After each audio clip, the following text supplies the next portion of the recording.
Hey there, Comets.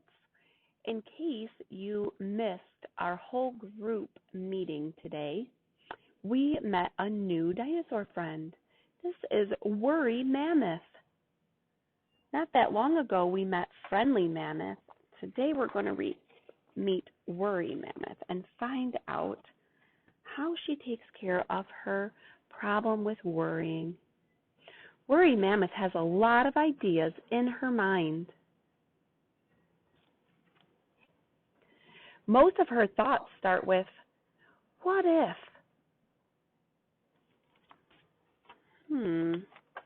Like, what if the dinos don't like me? Or, what if I say something embarrassing?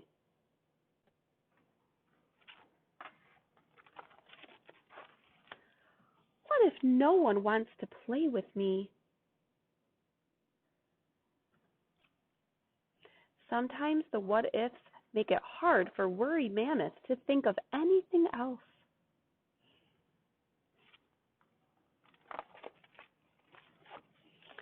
What ifs even make Worry Mammoth want to just not try because she's so worried that things won't go well. Worry Mammoth went to see Counselosaurus to talk to her about worries. I'm just so scared to even try because I don't know what might happen, Worry Mammoth explained.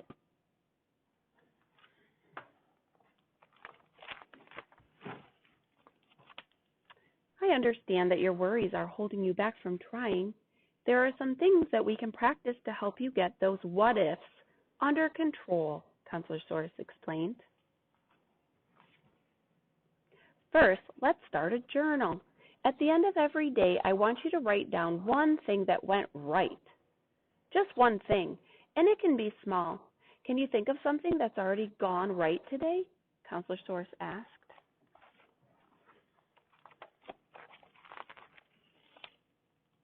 Worry Mammoth thought about this. Well, I said hi to Brontosaurus when he waved at me this morning, Worry Mammoth said. That's great, Counselosaurus exclaimed. Counselosaurus gave Worry Mammoth a journal to keep a record of the things that went well each day. The next thing we can do is challenge those what ifs. What is one of the big worries that you have? Counselosaurus asked. I worry that dinos in my class won't like me, Worry Mammoth said, looking down at the ground.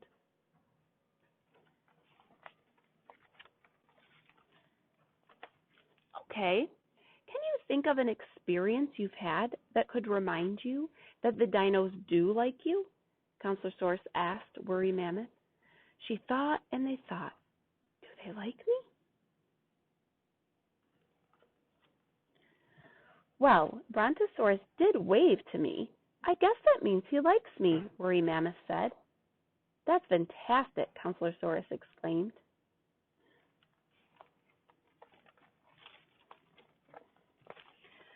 Counselosaurus told Worry Mammoth that any time a what-if thought sneaks in, looking for evidence to prove it wrong can help the worries go away. But what if I say something embarrassing? Worry Mammoth asked. That's a great question. What if you do say something embarrassing? What might happen? Counselosaurus asked.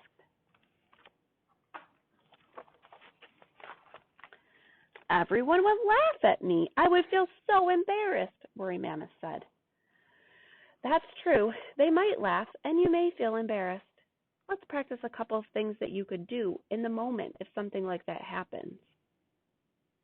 Then you could see what she's thinking of here. They're all going, ha, ha, ha, ha, ha.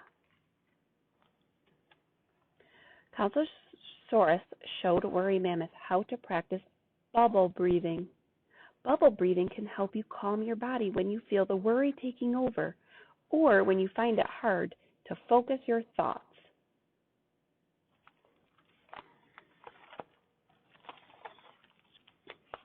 To bubble breathe, imagine that you are a bubble. Take a deep breath in Imagine the bubble being filled with air. As you exhale and blow out your breath, imagine the bubble floating away, lightly, without a care in the world. To bubble breathe, oops, I gotta turn my page. Sorry, friends. Worry Mammoth practiced bubble breathing.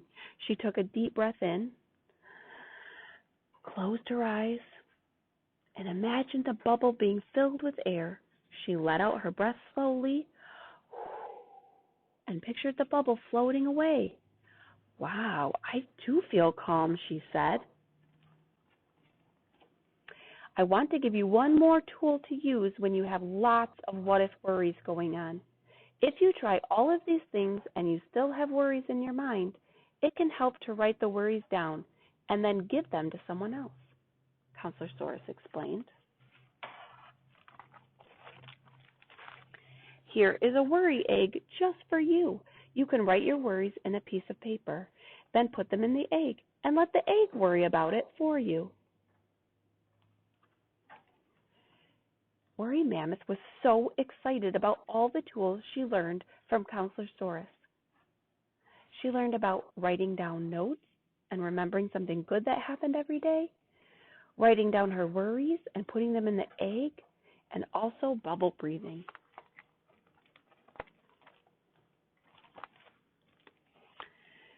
When she got back to class, some what-ifs started sneaking into her mind. What if my group thinks I'm weird, she wondered. Wait, she thought, I've worked with this group before. They are nice to me. They probably don't think I'm weird, she thought.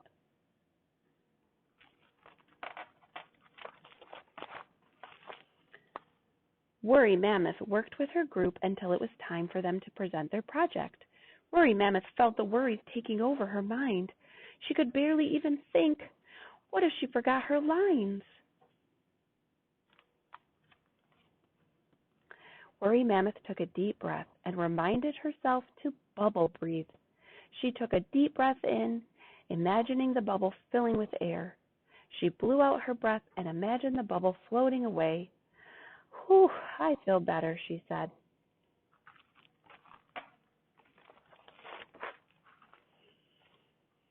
She remembered all of her lines, and her group gave a great presentation. But what if we don't get a good grade? She wondered Worry Mammoth.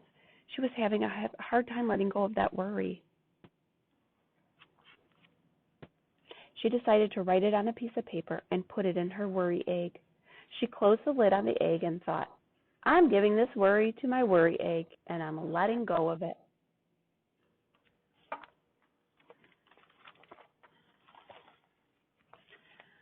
Wow, she couldn't believe her worry was gone.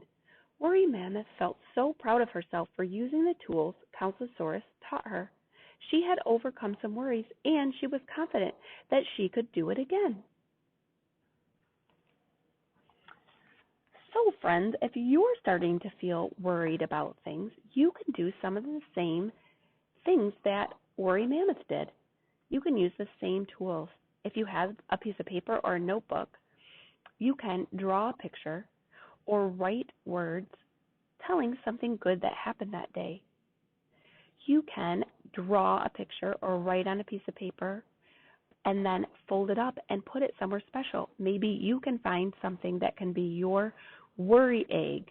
Maybe it's not an egg, maybe it's a jar, or maybe a little container. Maybe it's a special box, anywhere that you can put your worries. And then you can also practice your bubble breathing.